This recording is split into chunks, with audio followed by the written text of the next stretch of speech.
Good afternoon. My name is Dyke Hendrickson, and this is the podcast, Life Along the Merrimack. We're going to be talking about spring today, and we're going to be talking about some birds, and we're going to be talking about what happens at this time of year. One thing I wanted to do is to read a little note about birds returning to the Merrimack Valley. Of course, we have the refuge down on Plum Island, and we have many birders who go there. And April and May are the time that a lot of the birds start coming back. And there are thousands of people who come to Plum Island each year to look at birds. Perhaps you're one of them. And I wanted to read some excerpts from a bird watching book. This individual is experienced at bird watching, and he gives advice. So I'm going to pass along some advice about bird watching. And then I'm going to read an article about Plum Island as a site for watching birds. It isn't generally known, but Plum Island is the third most popular bird watching area in the whole country. I will read about that, but that is what it's setting the tone. Thousands of people come here to watch the birds. If you've been to Plum Island, you know that. So here is Mark Garland, who is from this area. He wrote a pamphlet called Birds of the New England Coast. It was published in 2016 by a publishing company in Wilton, New Hampshire. So here is some of Mark Garland's advice for, watching birds. Number one, use binocular to see birds better. It takes practice to use binoculars quickly and skillfully, so get used to doing it. Number two, observe a bird carefully before using a reference or a guide. Note the basic color, length, shape, and color of bill, leg length, and color, and behavior. Birds often disappear while you are checking on your guide, so I think that's probably good advice. I've tried it a few times. I should say, I am not a natural person at identifying birds. I didn't grow up with it. If you want me to name a tennis player from 10 or 50 years ago, I can do it, but a bird I can hardly identify. So I'm trying to learn as well. Birding is often best early in the morning. Tides are important. Mud flats are mostly extensive and are useful to birds and the viewer. Mud flats are extensive at low tide, but higher tides often concentrate birds in a smaller area.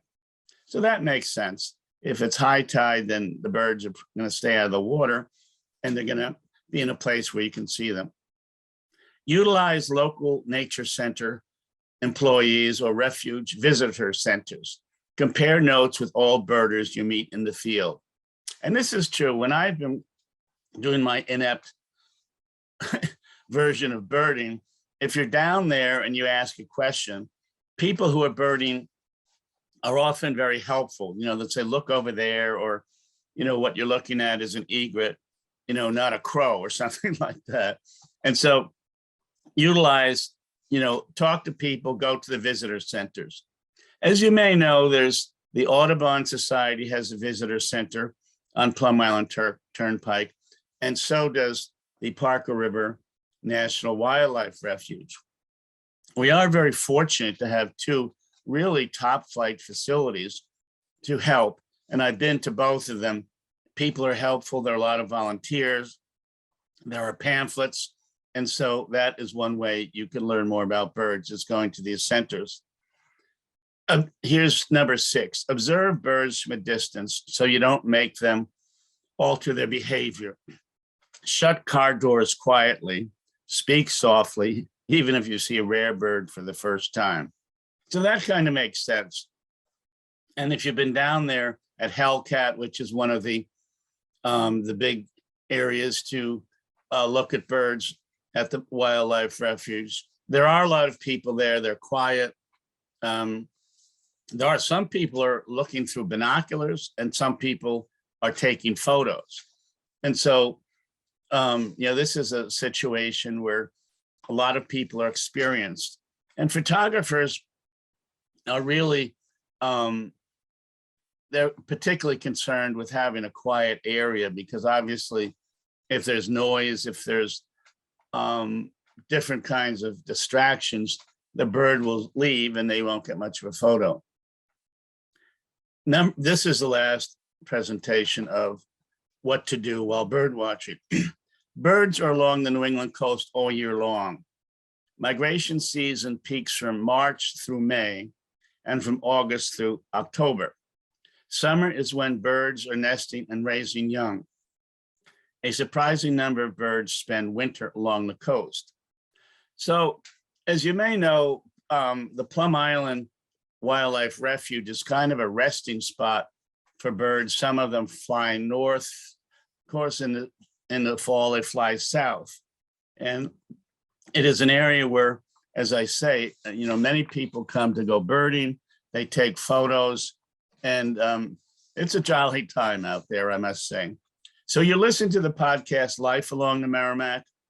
We're on 96.3 Joppa Radio, seen on local cable TV, Channel 9, and we're on YouTube as well after being archived. So there's different ways that you can hear and see the program. In recent weeks, I've kind of added Plum Island to the whole idea of Life Along the Merrimack. Plum Island is a major element of this area, as you know. And when it comes to birding, Plum Island is one of the most, not famous, but one of the most often visited spot. And I want to read a story that I wrote several years ago, which actually talks about, if there's a first place or second place in terms of a birding site. From 2012 to about 2017, I was with the Daily News. I covered City Hall, and I also covered the waterfront and Plum Island. And from time to time, when there's nothing going on at City Hall, I would write feature stories about Plum Island or the river. So that got me interested in things, and that's one reason I'm doing what I'm doing now, which is having a podcast. And it did occur to me that it's remarkable that Plum Island is the third most popular birding site in the whole country. And so I wrote a story, and the title of the story in the Daily News from years back was Plum Island took bronze for hottest birding site. Now, the word hottest is in quotations, as if to say, don't take this word too seriously. So I'm going to read you the story that I wrote about Plum Island. Birding is not known as a competitive sport, yet a national birding service has ranked Plum Island as the third hottest birding site in the nation. This was in about 2017.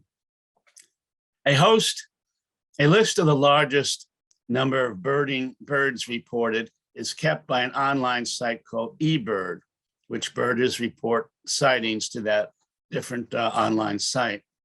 Launched in 2002 by the Cornell Lab of Ornithology and National Audubon Society, excuse me, eBird provides basic information on bird abundance and distribution.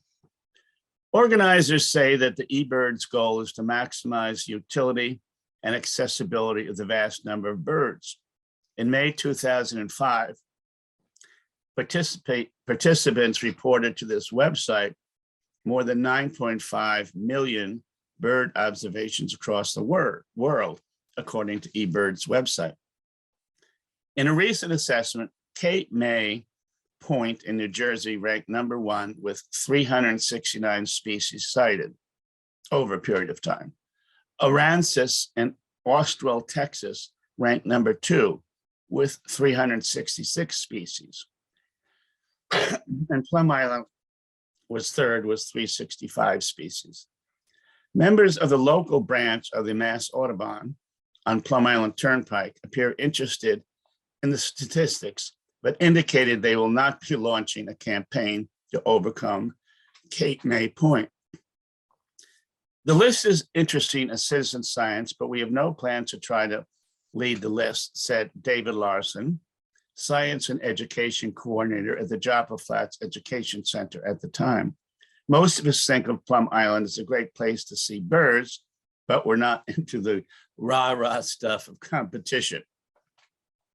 The eBird list that we're discussing came to light recently when a birder named Kurt Morgan of Albany, New York, wrote to managers of the Joppa site in Newburyport to point out that Joppa is currently in third place. Morgan suggested that with effort and a plan, it could move up to first place. I have noticed that Plum Island Parker River National Wildlife Refuge has risen to the top 3 spots for birding in America, he said. I enjoy a good contest, and I am sure you do, said Morgan, a frequent visitor to Plum Island, in an email to the Audubon officials at Joppa. He suggested that the Plum Island sites, including the Audubon site and the National Wildlife Refuge Center nearby, work together, and perhaps the numbers would increase. Plum Island could become the hottest spot for birding in America, and what a great advertising element that would make for Mass Audubon. eBird documents the presence or absence of species, as well as bird abundance through the checklist data. Its web interface has inspired tens of thousands of participants to submit their observations or views via interactive queries into the eBird database. Other top birding hotspots include Bosque del Apache in Texas, Laguna Beach in Laguna Atasco Beach in Texas, Sandy Hook in New Jersey, and South Padre Island in Texas, according to eBird's top 10. And so that I wanted to read that because number one, it points out that Plum Island is a real birding center. And also it brings to light that 365 species were seen in 1 year. And that's quite remarkable. And sometimes, people will call, when I was at the newspaper, they'd call in and say, geez, I saw something very unique. Or they'd call their friends. And if you've been at Plum Island, sometimes you'll be driving down and you'll see, a dozen or 15 cars bunched together along the road, and people, hustle out of their cars with either camera or binoculars, and they look into, they're looking at special birds. And I have the sense that they have phone numbers that they call, or they put it on a website or somehow communicate to other bird lovers that, we have a really unique bird down here. And so, it's quite a good group of people who go birding. One of the great birders in Plum Island history wrote the book Silent Spring. Her name was Rachel Carson. Now, Silent Spring came out in 1962, but Rachel Carson had been active much before then. She was an employee of the Federal Fish and Game Service, as it was known at the time, and she would go to different places and talk about problems or concerns in the area. And in 1947, when she came to Plum Island, she was concerned about the black duck. And that had been a very popular species for hunters for many years. But by the mid-40s, the number of black ducks was diminishing. It could have been overhunting, it could have been disease. But her research was on the black duck. Excuse me. And one thing that she opined was that if you could just, excuse me, give the black ducks an area where they could live without being hunted, they could become more comfortable, more would come. And at the same time, you could have a different part of the marsh where hunters could go and shoot black ducks. So it was a curious battle between bird lovers, and people do love their birds up here, so I think we pointed out, and bird hunters who, wanted to get as many birds as they could. Now, their bag limits and, different elements were put in over a period of time, which limited the number of black ducks you could get.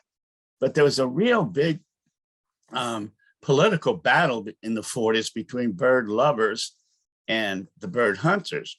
It actually went all the way to President Truman's desk. This was in 1948, because while the bird lovers, including Representatives Audubon Society, had gotten permission to, have huge amounts of Plum Island, almost the whole thing. That includes marsh, not just on the island itself, but across the way, thousands of acres of marsh, and they were winning the battle. And then the bird hunters came along and went to their representatives and said, look, don't give them the whole of Plum Island and all the surrounding marsh, because we won't be able to hunt it all. And so this did go back and forth. In fact, when Rachel Carson was in Plum Island in 1947, some local folks said, do you need some security out there when you go out and do your observations and take notes? Because there are a lot of bird hunters who are not very happy with what you're trying to do. So Rachel Carson said, no, I think I'll be okay. Now, to her credit, in my opinion, one element of support that Rachel Carson had in cold fall days was a flask of whiskey. This is true. One of her biographers said that she frequently took a flask out on cold autumn days, and we all can see that. And so there's Rachel Carson doing her observations of the black duck, the least tern, the plover, and all these different elements, and having a little bit of whiskey. And so she was a tremendous force at that period of time. And eventually there was a compromise, which meant that the bird lovers got a lot of Plum Island. In fact, almost 4,700 acres is dedicated now to the Parker River Wildlife Refuge Center. That's a lot. Again, 4,700 acres. But there's a lot of marsh also, in a lot of areas that hunters are allowed to go to try to get black ducks and, ducks of many different ilks. And in my book, which is coming out in June about Plum Island, I have included a map in there, which it shows where you can hunt, where you can do birding. And so Plum Island is, certainly a popular spot. But I always think of Rachel Carson as one of the heroes of conservation here in New England, because in 1962, she wrote the book Silent Spring. And at that time, she brought together a lot of her research and found that the substance DDT was actually very damaging to wildlife, such as ducks and geese and, osprey and whatever, because DDT would get into the system of the bird and it would actually affect their eggs. The eggs were not as strong. And so while the mother was, nesting and trying to keep the eggs warm so they could get ready to hatch, the skin of the egg was too thin and the birds were not developing. In fact, they were dying right in the nest. Now, to me, that is an amazing piece of research, that you could find out that DDT had a direct connection to birds dying in the nest. But, she was successful. I should say how brave Rachel Carson was. She was a native of Western Pennsylvania. She went to school in Maryland at Johns Hopkins University, and she also studied at Woods Hole down on the Cape. She was very knowledgeable, but by brave, I mean, not only did she come out with this research, but she was called into Congress and she was grilled by these the congressmen who were, supporting the DDT industry, like DuPont, for instance, was a very big maker of DDT. And so they would have their lobbyists and they would have their congressmen to whom they contributed, and they were deriding her good research. And so in the 62 and 63, after the book came out, she was frequently testifying in Congress about what was happening. And as I say, these people from the industry were not making fun of her. That's not quite right, but they were challenging her research. Now, during this period of time, she was suffering from cancer. So imagine, she's trying to draw all her strength together just to fight cancer. And she also has to go in and give testimony to the congressional committees and beyond that to defend her thesis. But her research proved to be accurate. And in fact, in 1972, that's about 10 years after her book, the DDT was banned in many parts of the country. Now, it had been helpful for farmers. It had been helpful for different areas that wanted to kill mosquitoes and ticks and bugs. So there was a trade-off. Obviously, more chemicals were created. There's now, of course, there's many different ways to get rid of mosquitoes and ticks. But at the time, when DDT was out there, it was effective. So there were reasons to argue for it, particularly for farmers and people who worked outside quite a bit. But it did turn out it was damaging to birds. And for that reason, it was finally banned in 1972. In 1972 also, partly because of her good work, the Clean Water Act was passed. And this is called the Clean Water Act of 1972. Senator Edmund Muskie of Maine was one of the leading advocates for that legislation. He had run for vice president in 1968. Excuse me. He had tried to get the presidential nomination in 1972. Both were unsuccessful. But he kept working and he didn't give up on things. And in 1971, through much of his efforts, the Clean Air Act was passed. In 1972, the Clean Water Act was passed. It said, one of the reasons it said that the Clean Water Act passed was in 1969, some of you may remember, the Cuyahoga River in Ohio caught fire. This is true. There were many chemical companies there. They were not watched very closely, and they're putting a great number of chemicals in. So in 1969, excuse me, it caught fire, the river caught fire, and really astonished people. It was on the cover of Time magazine, among other places. And so as a result of that, in 1970, the Environmental Protection Agency was created. And partly because of that, in 1972, the Clean Water Act was passed. And that really helped places like the Merrimack River, rivers in Maine, like the Androscoggin, in Rumford, Maine, where Muskie grew up, the Kennebec, the Connecticut River, to the south of us. And before then, there had been small agencies assigned to make clean water or to do what they could do, but they're ineffective and basically had no money. In 1972, the Clean Water Act created very large grants so that cities that didn't have a lot of money could suddenly get millions of dollars. And Newburyport is an example that got money, but also Haverhill, Lowell, Lawrence, Manchester, New Hampshire, all these cities that have been polluting in a great way for more than 2 centuries. Because remember, the Industrial Revolution in the mills on the Merrimack River started in 1822 in Lowell. That's 2 centuries ago to the year. But they've been polluting in different forms for almost 2 centuries. Also, many communities did a very poor job of cleansing their own sewage when it went into the river.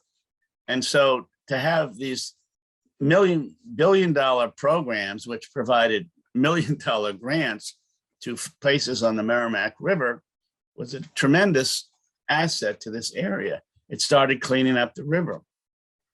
And as you might, be able to observe in the summer, there's, literally, there are several thousand boats on the river.